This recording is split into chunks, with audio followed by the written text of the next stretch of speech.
السلام عليكم ورحمة الله وبركاته. اللهم صل وسلم وبارك على سيدنا محمد وعلى آله وصحبه أجمعين. إخواتي وحبايبي عاملين إيه؟ يا رب دايما تكونوا بخير. صباح الخير، صباح الهنا، صباح الرضا، صباح السعادة على عيونكم كلكم يا رب. إخواتي وحبايبي، لو بتشوفوا قناتي لأول مرة ما تنسوش الاشتراك في القناة وتفعيل زر الجرس عشان يوصلكم كل جديد. وإخواتي وحبايبي اللي متابعيني ما تحرمش منكم أبدا أبدا ولا من تعليقاتكم الجميلة. شكرا لكم وشكرا لدعمكم لي ولكل الإخوات في الدنيا كلها. ربنا يكبر بخاطركم يا رب، زي دايما ما انتم جابرين بخاطري. تحرمش منكم ابدا ابدا، ربنا يبارك لكم عمركم يا رب. بسم الله ما شاء الله، زي ما انتم شايفين كده. فيديو النهارده عند الطيور. هنحط لهم بقى حاجه كده كلنا بنرميها. ديت هنستفيد بيها. مش ممكن لو تعرفوا الفوائد بتاعتها قد ايه مش هنرميها. يعني حاجه كده ببلاش من البيت هنغذي بها الطيور بتاعتنا ونفوده للبيض. وبسم الله ما شاء الله، ونفوده لعظم الطيور. يعني حاجه كده كنز كده، بس كلنا طبعا بنرميه، ما بنستخدمهوش صح. زي ما انتم شايفين كده حطيت لهم حبه من الدش الذره. بس طبعا الحاجه اللي انا هقول لكم عليها ديت كلنا بنرميها يا جماعه، فما ينفعش اللي عنده طيور ما يرميهاش، يجمعها كده ونستفيد بيها. ان شاء الله الطيور بتاعتنا هتبقى زي الفل. انا حاطه لهم الخشبه دي كده عشان يقفوا عليها من السقعه. الارض بتبقى تلج، يعني انتوا شايفين الجو عامل ازاي، تلج كده اليومين دولت. ربنا يصلح حالنا وحال المسلمين يا رب. وانصر اخواتنا في فلسطين، الله يكون في عونهم، الله يكون في عونهم وينصرهم ويقف جنبهم كده يا رب، ويجعل نصره عزيز مقتدر. اللهم امين يا رب العالمين. زي ما انتم شايفين كده الفراخ خلصت الدور اهوت، وواقفه عايزه تاكل حاجه تانية. فانا حطيت لهم كده شويه من الحاجه اللي انا عملتها ديت. وزي ما انتم شايفين وحطيت لهم كمان الاكل التاني، شايفين يعني مش معبرين الاكل التاني ده، مش مهتمين بيه خالص. وانا نشيتهم كده، يعني طرقتهم علشان يروحوا على الاكل التاني اللي هو عباره عن رده وعيش ورجيعه وحاجات من دي. برده ما فيش فايده. زي ما انتم شايفين الفراخ بتنقر على اخر جهدها. حابه الحاجه ديت اللي هو ايه بقى، اللي هو قشر البيض ده يا جماعه. البيض ده طبعا بيض زي ما انتم شايفين كده، حطيته في الشمس وسبته كده لحد ما نشف. انا مش هعمله في الكبه علشان الكبه بتنعمه قوي، انا عايزاه كده زي الصدف. زي ما انتم شايفين كده بسم الله ما شاء الله، كله كالسيوم وكله فوائد للطيور بتاعتنا.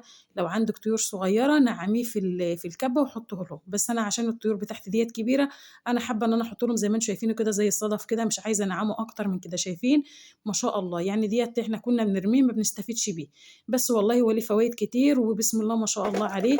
شايفين بقى انا لما بحط لهم الشويه كده ما بيدوروش على الاكل التاني.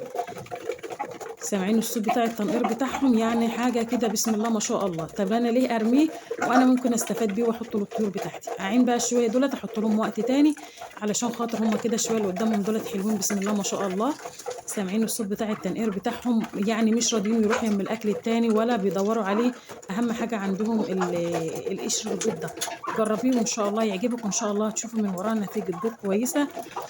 حاجه كده ما ترميهاش، حاجه هتستفيدي بيها. يعني احنا بنرميه، طب ليه نرميه واحنا ممكن نستفاد بيه؟ طبعا ومع اكل البيت اللي فاضل، يعني من بواقي المطبخ والحاجات ديت هتربي الطيور بتاعتك، مش هتبقى مكلفه عليك ولا اي حاجه. زي ما انتم شايفين انا حاطط لهم شويه الاكل اهو، ولا هم هنا خالص. يعني انا بنش فيهم كده عشان يروحوا ياكلوا فيه، ولا هم هنا ولا مدورين على الاكل التاني ده. بالرغم ان كنت بحطه الاول كانوا بيجروا عليه، بس هم بسم الله ما شاء الله زي ما انتم شايفين كده. فعشان كده انا ما حبيتش انعمه، حبيت احط لهم زي الصدف كده. بدل ما اشتري صدف بجمع ده، وطبعا بشتري صدف كمان. بس ده حاجه عندك اهي، بدل ما ترميها انت اولى بيها. اللهم صل على النبي. هتربي الفراخ بتاعتك من بواقي المطبخ. كلنا بيفضل مننا بواقي مطبخ، خضار، رز، اي حاجه موجوده عندك، باقي عيش، اي حاجه. هتربي شويه فراخ كده. يعني كانت الاول يقول لك ايه، شراء العبد ولا تربيته. يعني واحده جارتي كانت بتقول لي شراء العبد ولا تربيته. يعني ايه؟ تقول لي يعني إيه، بدل ما تربي وتوكلي وتتعبي نفسك، اشتري بيض من بره او اشتري طير تذبحيه من بره. فبعد انا كنت بصراحه بطلت، وكنت بشتري زي ما قالت لي كده، وكنت اروح اسال البيوت واسال ده وده، ما كانش حد بيديني. وكنت بدوخ وبجيب البيض اللي هو بتاع الكراتين اللي هو بتاع المحلات. يعني ده ما كان عندنا اولادي ما بياكلوش. كانوا بيسيبوه، يعني اسلوه واحطه يسيبوه زي ما هو. فدولت كده انا الحمد لله كافيني، والحمد لله اللي بيطلع من وراهم ادي احنا كده بنستخدمه للبيت.